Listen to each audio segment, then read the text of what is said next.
कद्दावर कांग्रेस नेता और पूर्व सीएम अशोक चौहान ने कांग्रेस से नाता तोड़ लिया है। कांग्रेस के लिए ये बड़ा झटका इसलिए भी है क्योंकि उनके साथ कई और विधायक भी कांग्रेस छोड़कर जा सकते हैं। अभी मिलिंद देवड़ा और बाबा सिद्दीकी की बगावत से कांग्रेस संभली भी नहीं थी कि एक बड़े झटके ने दिल्ली में बैठी कांग्रेस को बेचैन कर दिया। नमस्ते, मैं हूं सुनैना सिंह, आप देख रहे हैं न्यूज़ नेशन।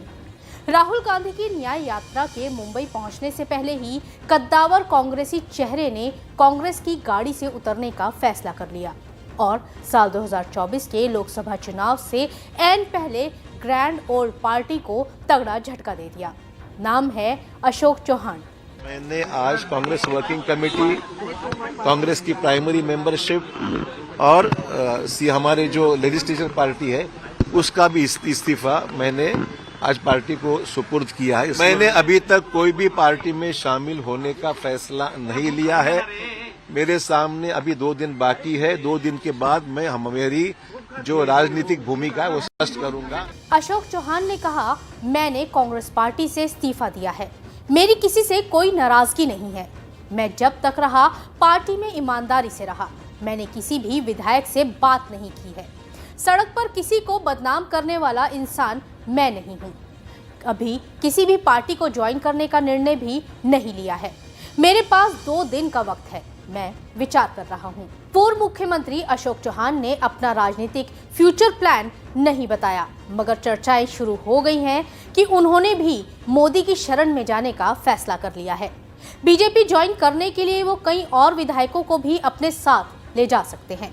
यानी कांग्रेस को झटके पे झटका देने के लिए उन्होंने अंदर खाने बड़ी फील्डिंग सेट कर ली है। वहीं अटकलें तो यहां तक लगाई जा रही हैं कि अशोक चौहान बीजेपी के साथ जुड़कर राष्ट्रीय राजनीति में दस्तक दे सकते हैं, यानी राज्यसभा भेजे जा सकते हैं। हालांकि बीजेपी अभी इस मुद्दे पर अपने पत्ते खोलने के मूड में नहीं है।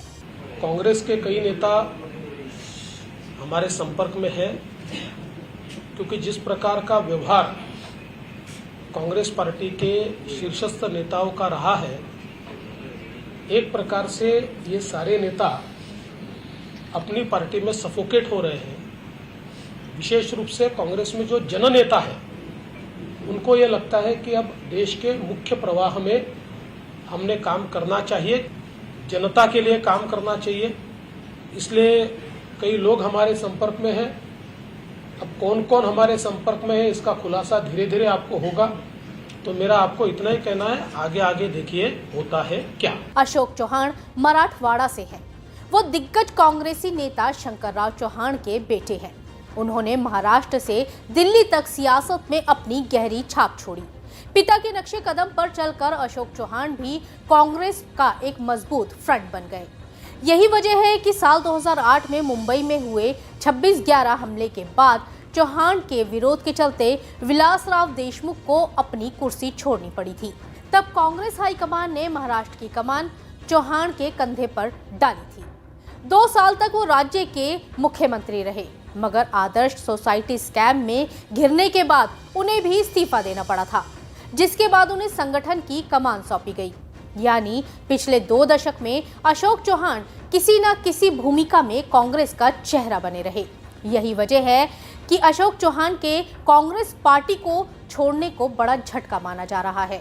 This morning we heard that our senior colleague, former Chief Minister of Maharashtra, member of the Congress Working Committee, a leader of the Maharashtra Alliance, which was negotiating seat adjustment with our partners, Shri Ashok Chauhan, has resigned his membership of the Legislative Assembly and has also resigned from the primary membership of the Congress Party and also from all the positions that he held in Delhi.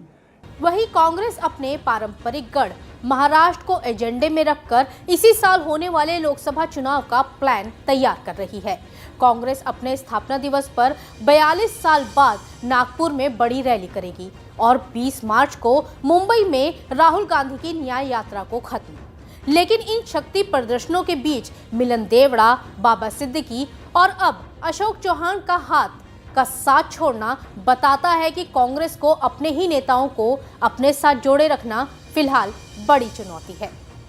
आपको हमारी ये खबर कैसी लगी हमें comment section में जरूर बताइएगा। देश और दुनिया की तमाम खबरों को जानने के लिए बने रहें न्यूज़ नेशन के साथ। नमस्ते।